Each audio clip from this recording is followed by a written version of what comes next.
देश ने पिछले कई सालों में बड़े बड़े एनकाउंटर देखे हैं। फिर चाहे वो हैदराबाद में दुष्कर्म के आरोपियों का एनकाउंटर हो, उत्तर प्रदेश में विकास दुबे का एनकाउंटर, या फिर इलाहाबाद में अतीक के बेटे असद का एनकाउंटर। सिर्फ यही नहीं, आज भी जेल में बंद कई गैंगस्टर को एनकाउंटर का डर है। आज़ादी के करीब 30 साल बाद देश में पहला एनकाउंटर हुआ था, वो भी आर्थिक राजधानी मुंबई में। एनकाउंटर एक हिंदू डॉन का था और कहते हैं कि ये एनकाउंटर दाऊद इब्राहिम के इशारे पर हुआ था। आज मैं पंचम प्रकाश बताऊंगा आपको देश के सबसे पहले एनकाउंटर की कहानी, जिसे बहुत ही मसालेदार ढंग से फिल्म शूट आउट एट वाडला में दिखाया गया है।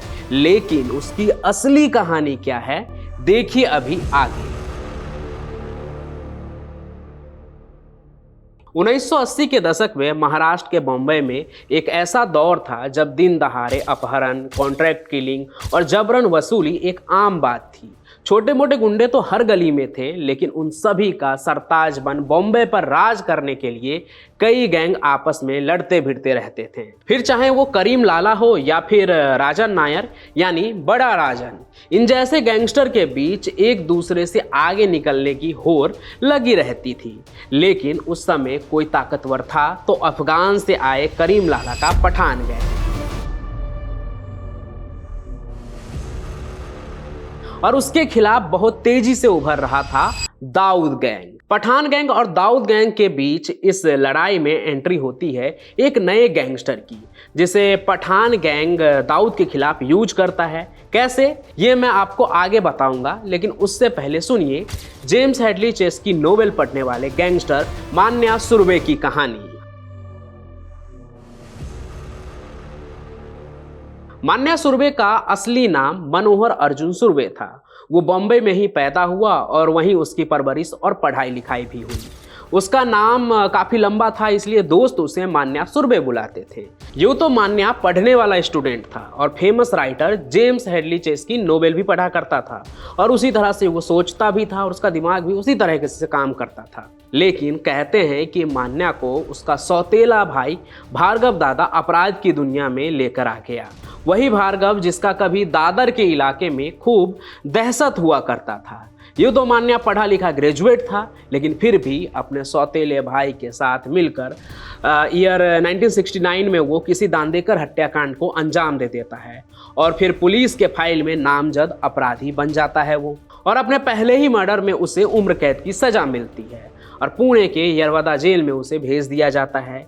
जेल के अंदर जाकर भी मान्या सुधरा नहीं, बल्कि वहां भी अपना खौफ जमाने लगा और अपने राइवल डॉन सुहास भटकर के लोगों के साथ मारपीट करने लगा, और जेल के अंदर भी अपना आतंक एक तरह से वो कायम कर लेता है। जिसके बाद उसे यरवदा जेल से हटाकर रत्नागिरी जेल भेज दिया गया ताकि वहां उसकी ये दादागिरी जो है वो खत्म हो जाए।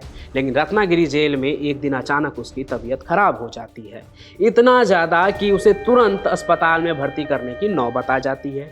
पर जैसे ही उसे अस्पताल ले जाया गया, उसी दौरान वो पुलिस को चकमा देकर गायब हो गया, फरार हो गया। जिसके बाद मान्या सुर्वे वापस लौट आया बम्बई और अपने दोस्तों के साथ मिलकर खुद का एक गैंग बना लिया और फिर बॉम्बे में अपने नाम का ऐसा आतंक मचाया कि पुलिस भी उससे परेशान रहने लगी।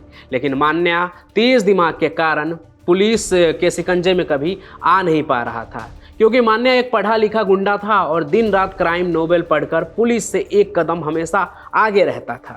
लेकिन पठान गैंग के साथ मिलकर मान्या ने कुछ ऐसा कर दिया कि वही उसके मौत की वजह बन गई। आपको याद हो तो मैंने आपको दाऊद की एक कहानी सुनाई थी कि एक रात ऐसा भी था जब दाऊद पूरी रात रोया था। क्यों और कैसे, ये आप ऊपर दिए गए लिंक से देख लीजिएगा, या मैं डिस्क्रिप्शन में भी लिंक डाल दूंगा, आप पूरी कहानी देख लीजिएगा। लेकिन फिलहाल यहाँ आपको मैं बता दूं कि दाऊद और पठान गैंग में दुश्मनी चल रही थी। उस दौर में पूरे बम्बई में पठान गैंग का बहुत खौफ था, लेकिन दाऊद गैंग उन्हें अपने आगे कुछ नहीं समझते थे।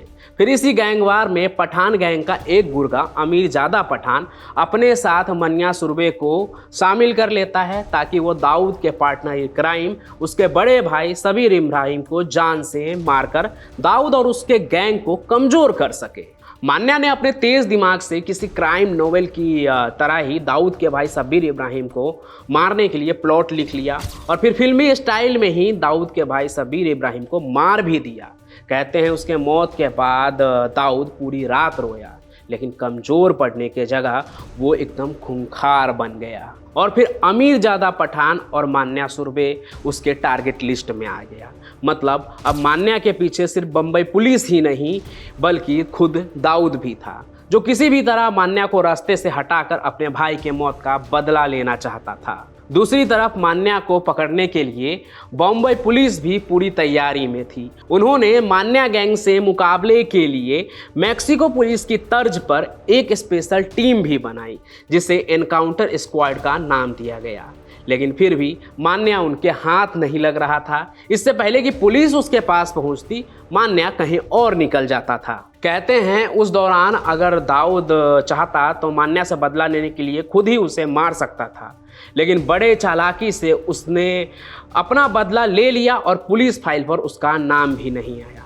माना यह जाता है कि मान्या की खबर देने वाली उसकी गर्लफ्रेंड थी और पुलिस को मान्या की खबर देने वाला दाऊद गैंग मतलब खुद दाऊद था, जिसके बारे में ये भी कहा जाता है कि पुलिस को मान्या की मुखबिरी के लिए दाऊद ने ये शर्त रखी थी कि चाहे जो कुछ भी हो जाए मान्या जिंदा नहीं पकड़ा जाना चाहिए। फिर दाऊद के भाई के मर्डर के ठीक 11 महीने बाद दिन आता है 11 जनवरी 1982 का, जब दाऊद गैंग से पुलिस को ये इनपुट मिल जाती है कि मनोहर सुरवे यानी मान्या वडाला में अंबेडकर कॉलेज जंक्शन के पास ही एक ब्यूटी सैलून में जाएगा। दाऊद गैंग इतना श्योर इसलिए था क्योंकि कहा जाता है कि ये ट्रैप उनके जरिए ही बिछाया गया था और मान्या गर्लफ्रेंड से मिलने के बहाने वहां बुलाया गया था और उसके पहुंचने से पहले ही दोपहर करीब 1:30 बजे क्राइम ब्रांच के 18 अधिकारी जो है वो 3 टीमों में बंटकर उसका इंतजार करने लगे।